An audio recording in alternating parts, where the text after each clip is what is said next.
Hello everyone, this is Relic Jones with a new camera, and I'm still getting annoyed by that glasses glare coming back for another D&D story. This one's definitely shorter than the last one because it was kind of a lesson learned. Yet again, I was a new dungeon master. We had the same party as last time. It was Stella, the female dragonborn fighter, and the uh, un uncreative named Dark Shantae Warlord Dwarf, which fits his personality perfectly.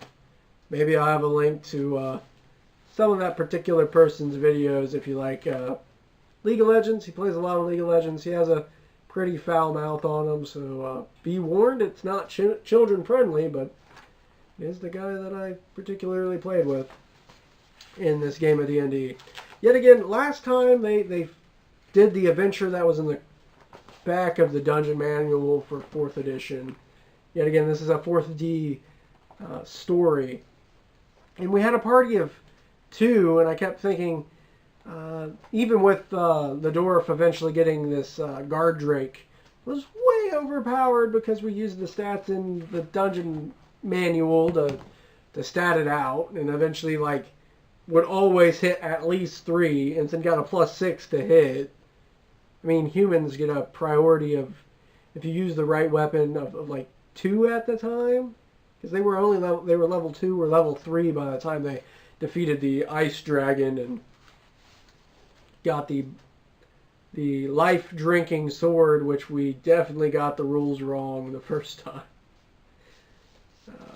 Thought it only worked on a crit when it worked all the time, which would have been pretty fine. Well, I was still having this issue of, man, I wish I had a little bit of a bigger party. Here's the lesson. Dungeon masters should never make a character for themselves in the game. I was thinking, they're small. It'll work out perfectly fine.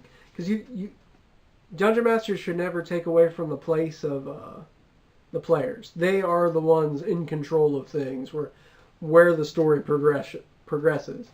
But I really made my character out of the way. I made a bard. I like telling stories. I like the class. I went and looked a PDF up online because I do not own the 4th edition second player's handbook, I believe it was, that had bards, which I can't believe it was in the second. It should always be in the main. Bards are awesome. But yeah, I made a bard named Freed. Let's go over what he did, shall we? I don't even have a level on him. He was probably a level 1. There's still blood splatter on this because it didn't end well for him. I'm perfectly fine. That's why I thought it was okay playing a dungeon master, playing a guy, especially in a 2-person game. Yeah, I was a bard. I had a horn. My real name's Joshua, so I thought it was ironic to have my bardic ability to be with a horn. And it plays later in some of the other adventures. Arcane, I think proficiency. I'm trying to see some of these abilities. Nature of valor. Musicians vitality. I think they gave you extra HP. So I was pretty much a support character. I'd sit in the back, not do most of the damage, and I would heal or inspire people, which was might have been stepping on Shantae's toes. Dark Shantae, because a warlord gives extra moves. But he was too busy using that with the guard drake. He eventually did not care about his partner. Stella would fight on her own. Shantae would support his guard drake that he bought or got. And I did not learn the lesson yet that giving players stuff like this was a bad idea, bad omen. Don't give them pets all the time. Yeah. So it was an Eldwin, which is like a super elf. Like if Fey elves are weird to humans, I guess Eladrin are weird to elves. I don't know. I thought it was cool. I had an armor class of 15, which was pretty low compared to the 18 that Stella had, and The 20. The 20 that Dark Shantae had. Yikes. But I don't know what good I did. Spoke elf. It didn't matter for what the adventure eventually happened. There were no elves to speak with. Yeah, I had a War Song was an ability. Phase Step, which I think I didn't. I could make a step without taking an attack of opportunity. I could be completely wrong with this. Majestic Word, a Shout of Triumph, or Trumpet, because I used my trumpet. Yeah, I had a long sword, leather armor. That was about it. Yeah. So the adventure eventually, after they defeated the White Dragon, they eventually found an inn. It's almost out in the middle of nowhere. I think it was close to like an open field. Maybe it was like outside of a town. We're connected to a farmhouse. They were in an inn, and that's where they met Freed, the bard, performing. And I think Dark Shantae was like playing poker. He's playing some game to earn money. And Stella was there just drinking some ale or whatever drink they were and listening to the music. And eventually Stella got on stage and like sang and played with Freed. So they got along perfectly fine. Perfectly fine. If you remember Stella's personality trait, and it's still the only thing on here.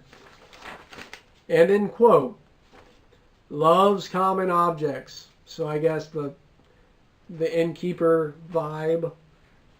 You'd think that would conflict with being an adventurer, but nope. So they're eventually partying and rebel-rousing, and I wanted to play with some new units, like new enemies. Like, we've already done kobolds. What's a little bit stronger than kobolds? So I went and whipped out the Dungeon Master's Guide and said, I think it wasn't even that many. Maybe been 5 at max. And it's a short game that we played. It was orcs. I was like, okay, we graduated from kobolds and stuff like goblins, right?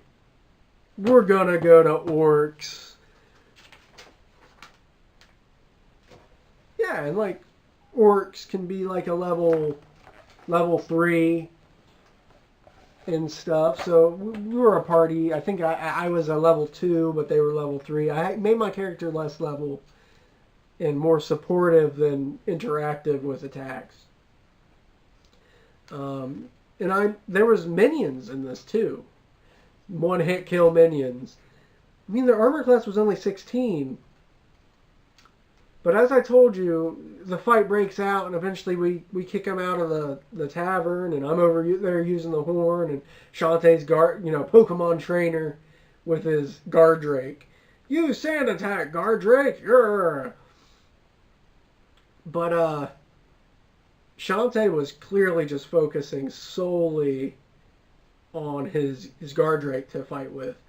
And Stella was alone, and my character had to eventually come in to help Stella with his long sword, his bardic dashingness to try to save the lady. And then eventually, it was like 2 or 3 orcs. Because they give you a little rules on how you should attack with these units and like ideas of how they would think. Well, the orcs, like 3 of them just ganged up on Freed and beat him to death. Yeah, I was talking about it still has the blood marks. I looked on the HP. I was bloodied at 13, and my armor class was terrible. Absolutely terrible. It has all these marks. I don't know if I can get it zoomed in. And it's just whiting out, isn't it? Yeah.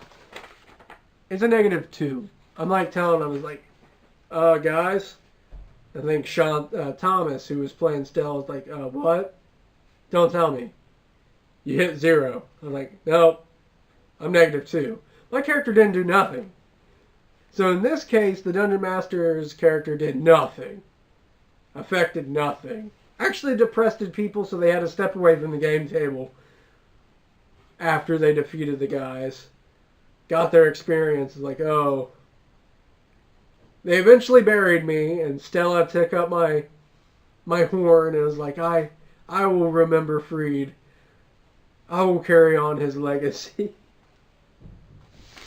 And it's in, I believe it's in her inventory still. Somewhere. Or did it eventually break? Oh, well, we knew that it was because it gets used later. Yeah, that memento from when the dungeon master did not kill the party, just killed himself.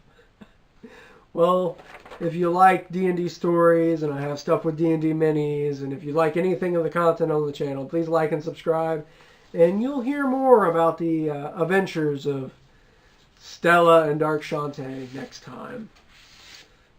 Bye.